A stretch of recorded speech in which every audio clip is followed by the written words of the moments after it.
ভাবনাটা প্রথমত আমি না মাঝে মাঝে ভেবে উঠতেই পারি না যে এই ঘটনাটা ঘটেছে। এবং আমার সবচেয়ে যেটা অবাক লাগে ভাবতে সেটা হচ্ছে এত দিন হয়ে গেল, ঠিক আছে এফআইআর করা হয়েছে, সব হয়েছে, আইন আইনের পথে এগোবে, এত দিন হয়ে গেল, আমরা তো একটা বেসিক জিনিস জানতে চেয়েছিলাম প্রোডাকশন হাউসের কাছে যে সত্যিটা কি, ঘটনাটা কি ঘটেছিল। আর তো কিছু চাইনি, আমরা তো একবারও বলছি না যে এটা একটা মার্ডার, এটা ইচ্ছে করে করা হয়েছে, এটা তো একটা অ্যাক্সিডেন্ট। তাহলে কেন সত্যি কথাটা বলা হচ্ছে না এবং চার রকম নারেটিভ তৈরি করা হচ্ছে? এইটা ভীষণ হার্টফুল। এটা মানে হার্টের জায়গা থেকে এখন না মানে রেগে যাওয়ার পর্যায়ে আমরা চলে গেছি। মানে বিশ্বাস করতে পারছি না, আমরা তো সবাই মানুষ, আমাদের তো সবার ইমোশন আছে। আমরা যেই ইন্ডাস্ট্রিতে কাজ করছি, ইট ডিলস উইথ হিউম্যান ইমোশনস।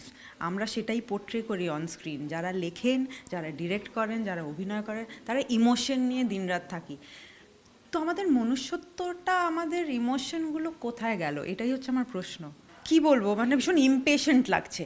আমি জানি পেশেন্স হারালে চলবে না, কিন্তু ভীষণ ইমপেশেন্ট লাগছে। অলসো আমার মনে হয় ইলেকশন এই সব কিছু মিলিয়ে টিলিয়ে বিষয়টা পেছাচ্ছে।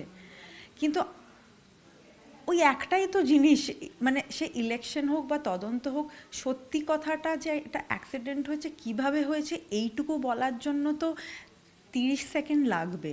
তাহলে সেই উত্তরটা কেন আমরা এখনো পাচ্ছি না?